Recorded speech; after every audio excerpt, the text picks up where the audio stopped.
सकाळी 6 वाजता एक 25 वर्षांची तरुणी आपल्या प्रियकराला फोन करते. ती म्हणते, तुला मला शेवटची एकदा भेटायचं आहे. प्रियकर सुरुवातीला नकार देतो, पण मुलगी आग्रह धरते आणि म्हणते, आपण दोघे एका लॉजमध्ये भेटू. अखेर मुलगा तिच्या बोलण्याला बळी पडतो आणि दोघे लॉजमध्ये भेटण्याचं ठरवतात. दुपारी 1 वाजता ती तरुणी आणि तिचा प्रियकर त्या लॉजमध्ये पोहोचतात. खोलीत गेल्यानंतर दोघे काही वेळ बोलतात. नंतर मुलगी प्रियकराचे कपडे काढते, त्याला पलंगावर झोपवते, त्याचा टी-शर्ट त्याच्या तोंडावर टाकते आणि त्याच्यासोबत शारीरिक संबंध ठेवू लागते. मात्र अचानक ती असं काही करते की खोलीबाहेर लॉजमधील सर्व कर्मचारी आणि आजूबाजूचे लोक जमू लागतात. खोलीत एक भयंकर घटना घडते. हे संपूर्ण प्रकरण नेमकं काय आहे ते जाणून घेऊया, पण त्या अगोदर जर तुम्ही आपल्या YouTube चॅनलवर नवीन असाल तर सबस्क्राईब करा. महाराष्ट्रातील अमरावती जिल्ह्यातील एका छोट्या गावात प्रिया शर्मा नावाची 25 वर्षांची विवाहित महिला आपल्या नवऱ्यासोबत राहायची. प्रियाचा नवरा संजय हा बस कंडक्टर म्हणून काम करायचा. संजय दिवसभर कामावर असायचा, तर प्रिया एकटी घरी राहायची. त्यांना अद्याप मूल नव्हतं, त्यामुळे प्रिया दिवसभर मोबाईलवर वेळ घालवायची. एक दिवस प्रियाचा मोबाईल खराब झाला. तिने नवऱ्याला सांगितलं आणि दुरुस्तीसाठी बाजारात गेली. तिथे रोहन नावाच्या एका मोबाईल दुकानात ती गेली. दुकानातील रोहनशी तिची ओळख झाली. प्रिया दिसायला अतिशय आकर्षक होती. रोहन तिच्या प्रेमात पडला. बोलता बोलता दोघांनी एकमेकांचे मोबाईल नंबर घेतले. प्रियालाही रोहन आवडू लागला. लवकरच दोघे फोनवर बोलू लागले. 1-2 महिन्यात त्यांचं बोलणं वाढलं आणि ते एकमेकांना भेटू लागले. प्रियाला आता नवऱ्यापेक्षा रोहनसोबत वेळ घालवायला अधिक आवडू लागलं. काही दिवसांनी प्रियाने रोहनवर दबाव टाकायला सुरुवात केली. ती म्हणायची, तू माझ्यासोबत लग्न कर, मी नवऱ्याला सोडून देईन आणि आपण नव्याने संसार थाटू. पण रोहनला आईवडिलांच्या इच्छेनुसार लग्न करायचं होतं. त्याला प्रियासोबत फक्त शारीरिक संबंध हवे होते. प्रिया ही आधीच विवाहित असल्यामुळे रोहनला तिच्यासोबत लग्नाची कल्पनाही अशक्य वाटायची. तरीही प्रियाने रोहनकडून लग्नाची अपेक्षा ठेवली होती.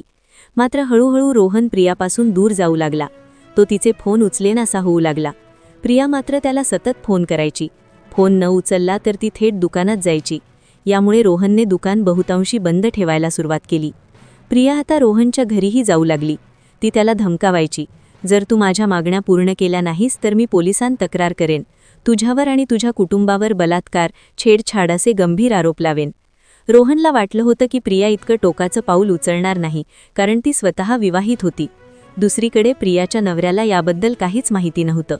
प्रिया याचा पुरेपूर फायदा घेत होती. शेवटी प्रियाने खरंच पोलिसांत तक्रार दाखल केली. तिने सांगितलं की रोहनने तिच्यावर बलात्कार केला आहे. पोलिसांनी रोहनला अटक केली. काही दिवसात त्याला जामीन मिळाला, पण त्याची खूप बदनामी झाली. जामिनावर बाहेर आल्यानंतर प्रिया पुन्हा रोहनला फोन करू लागली. रोहनला आता तिच्यासोबत कसलाही संबंध ठेवायचा नव्हता. त्याने आपला मोबाईल कायमचा बंद केला आणि एका नातेवाईकाकडे निघून गेला. पण रोहनचे इंस्टाग्राम आणि फेसबुक अकाउंट सुरू होते. प्रियाने तिथूनही त्याच्याशी संपर्क साधायचा प्रयत्न केला. रोहन तिला सतत इग्नोर करायचा. तरीही प्रिया त्याला त्याच धमक्या देत राहिली. अखेर रोहनने ठरवलं की शेवटची एकदा तिच्याशी बोलून हे प्रकरण संपवावं. तारीख होती 24 ऑक्टोबर 2024. सकाळी 5 वाजता प्रियाने फेसबुकवर रोहनला मेसेज केला, शेवटची एकदा भेटूया. रोहनने सुरुवातीला नकार दिला, पण प्रियाने खूप दबाव टाकला. ती म्हणाली, आज तू नागपूर बस स्टँडजवळील एका लॉजमध्ये ये, तिथे आपण भेटू. रोहन तिची ही मागणी मान्य करतो. दुपारी तो नातेवाईकाच्या घरी सोडून नागपूरला पोहोचतो. प्रिया आपल्या घरून येते. दोघे दुपारी 1 वाजता साई आश्रम नावाच्या लॉजमध्ये पोहोचतात. लॉजच्या खोलीत दोघे बसतात आणि बोलू लागतात. बोलता बोलता प्रिया रोहनसोबत शारीरिक संबंध ठेवायला आग्रह धरते. रोहन तिच्या जाळ्यात अडकतो. प्रिया रोहनचा पॅन्ट आणि शर्ट काढते, शर्ट त्याच्या तोंडावर फेकते आणि संबंध ठेवू लागते. नेमक्या त्याचवेळी प्रिया आपल्या बॅगेतून एक चाकू काढते आणि रोहनचे जननेंद्रिय कापून टाकते. रोहन वेदनेने प्रचंड ओरडू लागतो. त्याचा आवाज इतका तीव्र असतो की लॉजमधील इतर खोल्यांतील लोक आणि कर्मचारी खोलीबाहेर जमू लागतात. प्रिया शांतपणे उभी राहून रोहनकडे बघत असते. रोहन वेदनेने ओरडतच असतो. अखेर लॉजच्या कर्मचाऱ्यांनी खोलीचा दरवाजा तोडला. समोरचं दृश्य भयंकर होतं. पलंगावर रक्ताचा सडा पडला होता. रोहनचे कापलेलं जननेंद्रिय बाजूला पडलं होतं.